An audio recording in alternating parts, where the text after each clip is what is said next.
우리나라에서 그 효를 대표하는 이야기 하면은 우리 심청전을 꼽습니다. 이 심청전에는 스님이 등장하고 공양미가 나오고 또 연꽃이 등장하고 하는 것으로 볼 때에 우리 불교적 사상에 바탕한 효의 정신이라고 그렇게 볼 수가 있습니다. 이 심청전은요, 그 이야기 자체가 굉장히 극적이고 또 감동적인 그런 이야기입니다.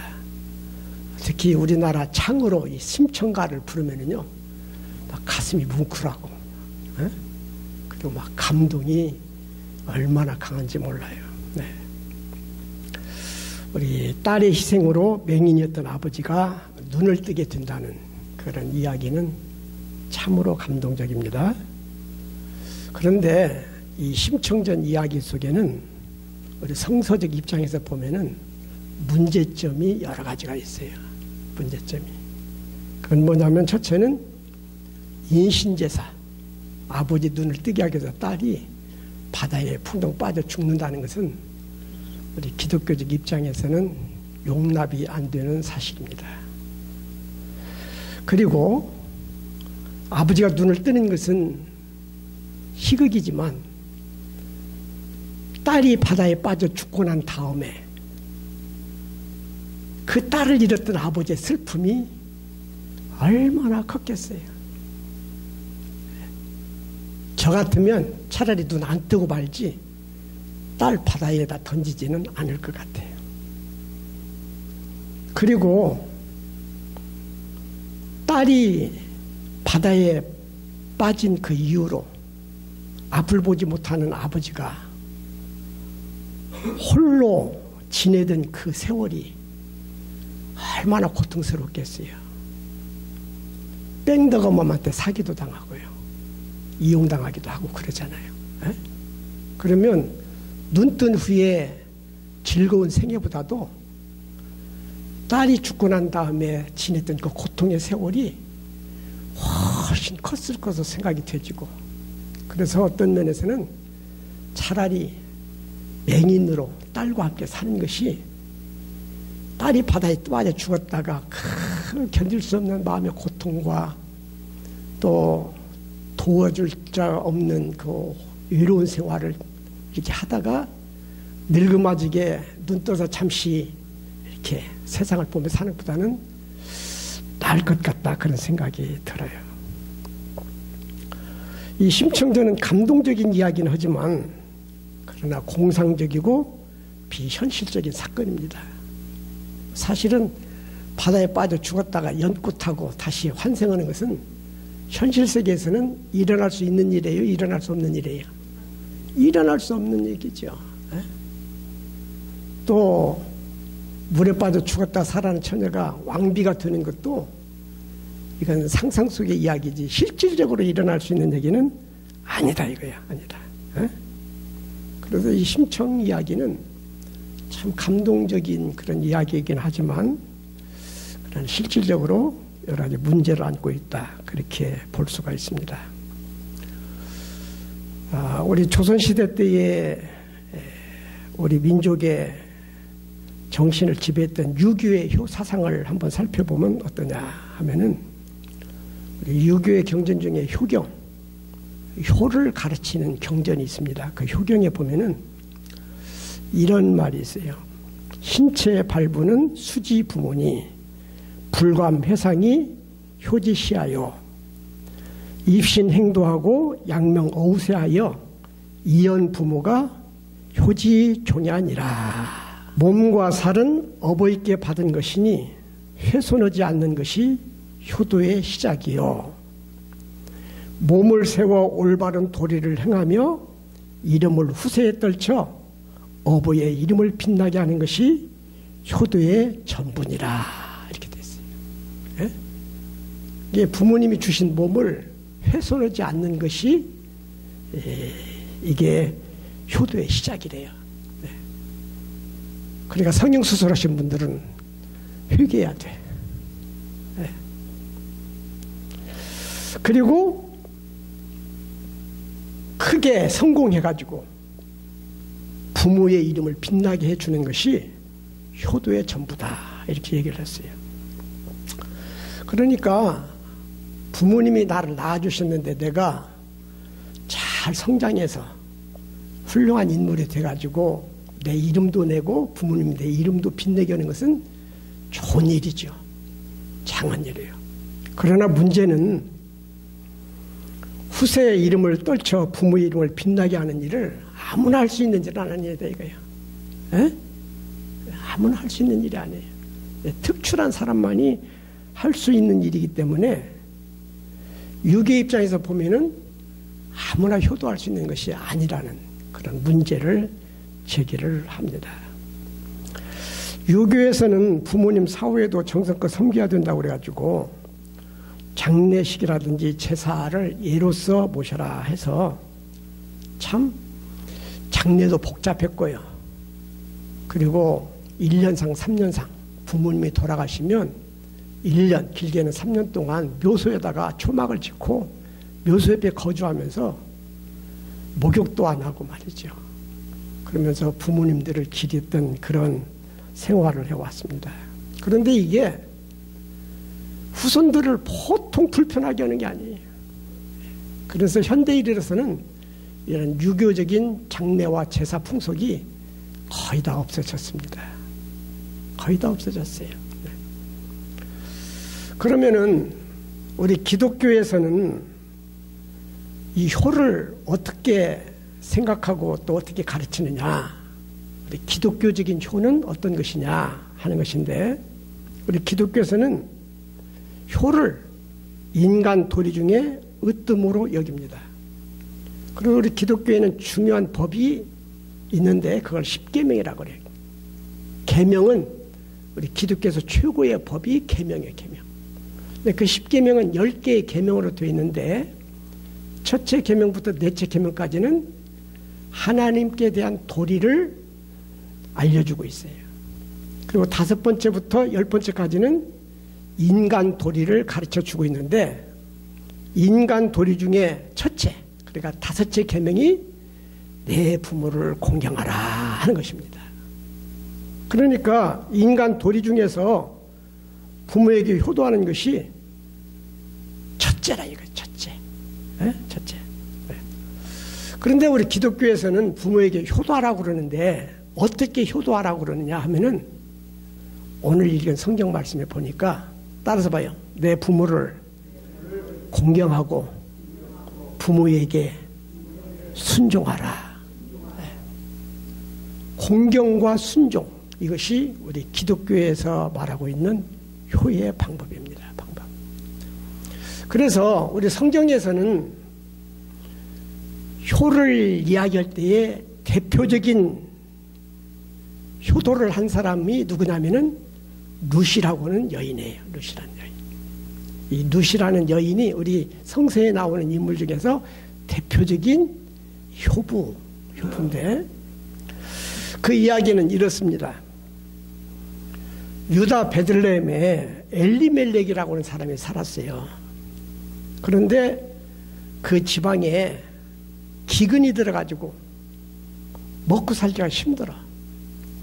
그러니까 옆에 있는 이웃나라 모압이라는 나라로 이민을 가게 됩니다.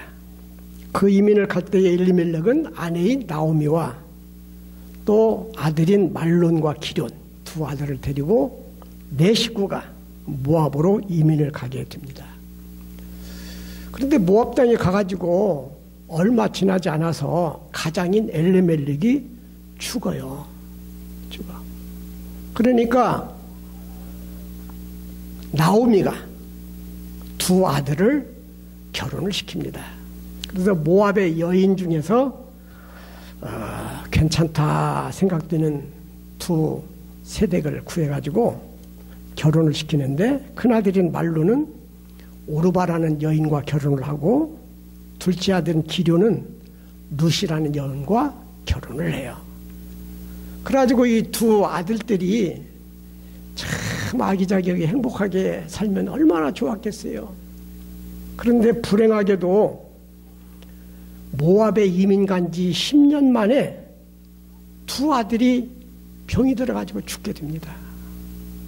그래가지고 세 과부만 남게 돼요. 시어머니 나오미와 큰 며느리 오르바, 작은 며느리 룻, 이렇게 세 과부만 남게 됩니다. 이렇게 되니까 시어머니 나오미가 내 고향으로 돌아가야 되겠다, 이렇게 두 며느리에게 뜻을 밝혀요. 그러면서 두 며느리에게, 야, 이제 나는 내 고국, 내 고향으로 갈 테니까 너희들은 각자의 길로 가거라. 친정으로 가든지 아니면 좋은 남자 만나서 재혼해가지고 행복하게들 살거라, 그렇게 얘기를 해요. 왜 이 시어머니 나오미가 자기 고향으로 돌아가려고 그러느냐 하면은, 지금 살고 있는 이 지역이 정내미가 떨어질 것 아니야. 희망을 가지고 왔는데 남편 죽고 두 아들마다 죽고 그랬으니 거기서 살 맛이 나겠어요. 네. 거기다가 이제는 저 유대 땅에도 비도 오고 농사가 잘 돼가지고 먹을거리가 풍성하다 하는 그런 소문이 들려요. 네? 그래서 룻기서 1장 6절에 보면은 여호와께서 자기 백성에게 양식을 주셨다함을 듣고, 그리고 나오미가 자기 고향으로 돌아가고자 하는 것입니다. 그러면서 두 며느리에게 이제 너희들 각자 가거라, 이렇게 얘기하니까 큰 며느리는 어머니 어떻게 그럴 수가 있어요 하고 생색을 좀 내더니만은 끝내 시어머니를 떠나서 갈 길로 가버렸어요.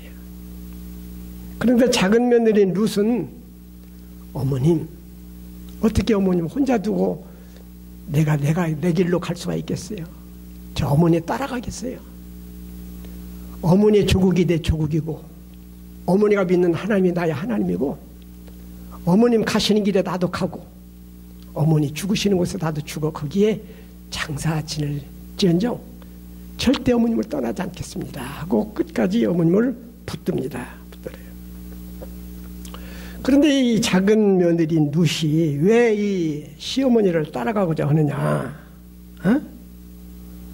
사실은 이 시어머니가 돈이 많으면 유산이라도 물려받을 수 있다는 기대감도 있지만, 이국 땅에 와가지고 남편 자식 죽고 빈털털이 되어진 가난뱅이 며느리라 받을 유산도 없어요. 그리고 시어머니 따라가봤자 그 늙은 시어머니를 부양해야 할 짐이 자기에게 지워지게 되어집니다. 거기다가 시어머니하고 같이 살게 되지면 다른 남자 만나서 재혼하기도 어렵잖아요. 그러니까 따라가서 자기에게는 아무런 이익이 기대되지 않아요. 오직 자신에게는 희생과 짐만 주어질 뿐이에요. 그런데도 시어머니를 따라가겠다는 거예요. 그 이유가 뭐냐 하면은, 이 시어머니가 이국에, 외국 땅에 이민을 와가지고 남편 죽고 자식 죽고 그 마음이 아니야. 말할 수 없는 슬픔과 고통을 지니고 있어요. 이제 이 나오미가요, 모압에 가가지고 남편과 자식을 잃고 난 다음에 그 속이 얼마나 고통스러웠는지 우리 룻기서 1장 19절에 보면 이런 표현을 합니다. 나중에 나오미가 고향에 돌아가니까 고향 사람들이 오, 나오미 아니야 하고 환영을 해요. 그러니까 나오미가 하는 말이, 나를 나오미라고 하지 말고 마라라고 해라. 그래. 이 나오미라고 하는 말은 희락, 기쁨 이런 뜻이에요. 마라라는 말은 괴로움, 고통, 쓰디쓰다 이런 뜻이거든요. 이 표현을 보게 되어지면 모압에 가서 남편과 자식을 잃었던 이 나오미, 이 여인의 마음속에 얼마나 그 고통과 한 괴로움, 이것이 아주 심했던가를 우리가 짐작해 볼 수가 있습니다. 그 마음을 달래줄 사람이 나밖에 없다고 며느리 룻은 생각하게 되는 거예요.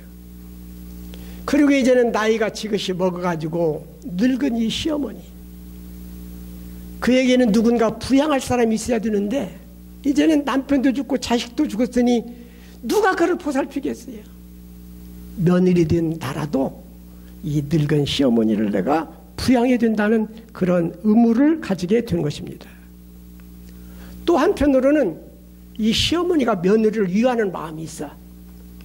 그래서 룻기서 1장 13절에 보면은 나오미가 며느리들더러 각자 길로 가라고 하면서 이렇게 얘기를 합니다. 여호와의 손이 나를 치셨으므로 나는 너희로 말미암아 더욱 마음이 아프도다.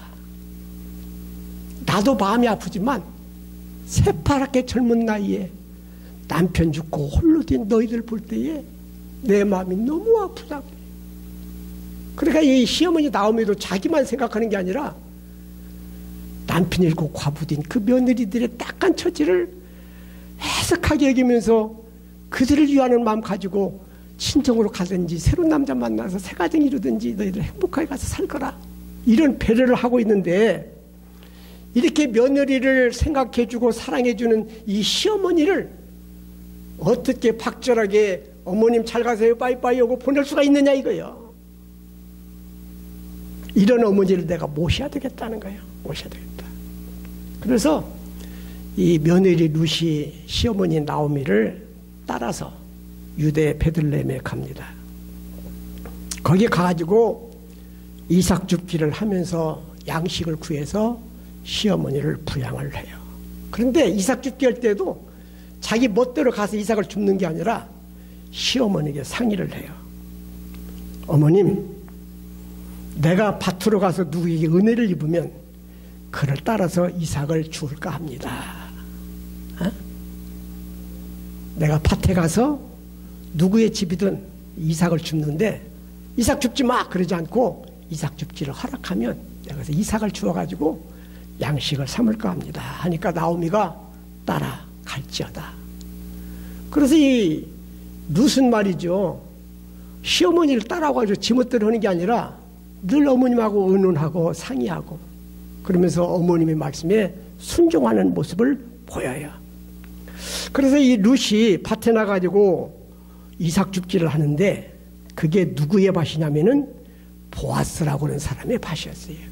이 보아스는 아주 부유한 사람이고 인품이 참 좋은 그런 남자입니다. 네. 거기 가서 이삭 줍기를 하니까 보아스가 룻을 보고서는 말이죠, 넌 누구냐 하고 물어요. 그러니까 나는 아무개입니다 이렇게 이야기를 하지요. 네. 그리고 난 다음에 이삭 줍기를 할 때 보아스가 이 룻을 많이 이렇게 배려를 해요. 자기 일꾼들에게 이 여자가 이삭 줍기 할 때에 우리 이삭 못 줍게 하지 말고 그냥 이삭 마음껏 줍게 해라. 그리고 볕단을 묶을 때에 한 주먹씩 흘려가지고 이 여자가 이삭 줍기를 좀 그래도 먹을 거라도 마련할 수 있도록 그렇게 하라 이렇게 해요.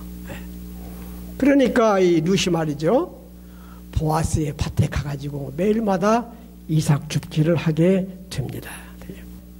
한 번은 시어머니가 며느리 룻을 불러가지고 이렇게 충고를 해요. 얘야, 다른 밭에서 사람을 만나지 않는 것이 좋으니라. 다시 말하면은 다른 남자하고 껄떡거리지 말고 히더덕거리지 말고 남자를 멀려라 그거예요. 네. 그래서 이 룻은요 시어머니의 말씀에 순종을 해가지고 젊은 나이에 남자가 왜 그립지 않겠어요. 그러나 남자를 멀리하면서 충실하게 밭에서 이삭 줍는 일에만 열심히 합니다. 그리고 며칠이 지난 뒤에 시어머니 나오미가 며느리를 불러가지고 이렇게 또 이야기를 해요. 얘야, 오늘은 네가 목욕하고 기름을 바르고 의복을 입고 타작마당에 내려가서 밭주인인 보아스에게 보이지 말고 가만히 숨어 있다가 그가 밤이 되어 눕거든 그의 발치부를 들고 거기 누우라 그래요. 그러니까 3장 5절에 보게 되어지면 룻이 시어머니에게 이르되 어머니의 말씀대로 내가 다 행하리이다 이렇게 하고 순종하면서 어머니가 시키는 대로 합니다. 보아스가 이제 낮에 일을 했다가 피곤해가지고 저녁 때가 돼서 이제 잠이 들었는데 한참 자다가 일어나 보니까 저 발꿈치 있는데 어떤 여인이 누워 있는 거예요. 그래 깜짝 놀라가지고 누구야? 하고 보니까 룻이네. 그런데 그때에 전기가 통해요. 왜냐하면 보아스가 지금까지 룻을 이렇게 지켜봐 왔는데 시어머니에게 효도하는 모습이 이쁜 거예요. 다른 남자하고 히더덕거리지 않고 정숙한 모습이 매력이 있는 거예요. 그런 모습 보니까 마음이 쏠려가지고 이 룻이라는 여인을 보아스가 아내로 맞. 여러분 이게 우리 기독교의 대표적인 효의 이야기인데 이 룻을 살펴보게 되면 룻은 부모를 위해서 자기 생명을 끊은 것도 아니고 자기 몸을 판 것도 아니고 자기의 살을 도려낸 것도 아닙니다. 부모님에게 많은 용돈을 드린 것도 아니고 고가의 선물을 한 것도 아니고 해외여행이라든지 특별한 것을 해준 것이 아닙니다. 이름을 온 천하에 떨칠 만큼 실력과 능력을 발휘한 것도 아닙니다. 다만 이 룻이 시어머니를 위해서 한 일은 어려움에 처한 시어머니와 함께했고 생활 능력이 없는 늙은이 시어머니를 이삭 죽기를 통해서 부양했고 그리고 늙었다고 무시하지 않냐고 이 시어머니가 며느리에게 하는 여러 가지 충고와 지시를 그대로 순종하면서 따랐다고 하는 것뿐입니다. 이 룻이 한 일은 특별한 사람이 특별한 방법으로 할 수 있는 일이 아니라 인간이라면 누구나 일상생활에서 다 할 수 있는 일, 부모에 대한 공경과 부모에 대한 순종, 이것이 바로 룻이 보여준 효의 모습이 되어지게 된다 그거예요. 근데 이렇게 특별하지 않은 것처럼 보여지는 일반적인 사소한 일같이 보여지는 이것이 시어머니에게는 생존의 힘을 제공하고 시어머니의 삶을 기쁨과 행복이 되게 만들고 자신은 주변 사람들에게 칭찬받고 인정받는 사람이 되어지고 그것을 계기로 부유하고 인격적이고 신앙이 좋은 남편을 만나서 행복한 가정을 이루고 생을 행복하게 살아갈 수 있었다는 것이 룻의 이야기입니다. 여러분 우리 성경은 효도의 방법에 대해서 큰 걸 요구하지 않아요. 우리 성경은 부모에게 효도를 하라고 그러면서 무엇을 요구하느냐면은 따라서 봐요. 부모를 공경하고 부모에게 순종하라. 이것이 효라는 거예요. 이것이. 그래서 오늘 읽어드린 성경 말씀에 보면은 자녀들아 주 안에서 너희 부모에게 순종하라. 이것이 옳으니라.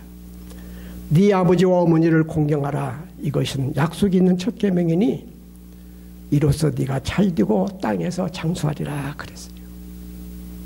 여러분 그런데 우리 부모를 공경하라고 그러는데 어떻게 공경을 하느냐?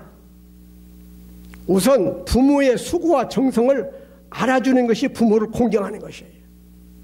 우리 부모님에게 아버님, 어머님, 저를 낳아주시고 정성껏 키워주신 부모님, 저를 위해서 일생을 바치신 부모님 감사해요.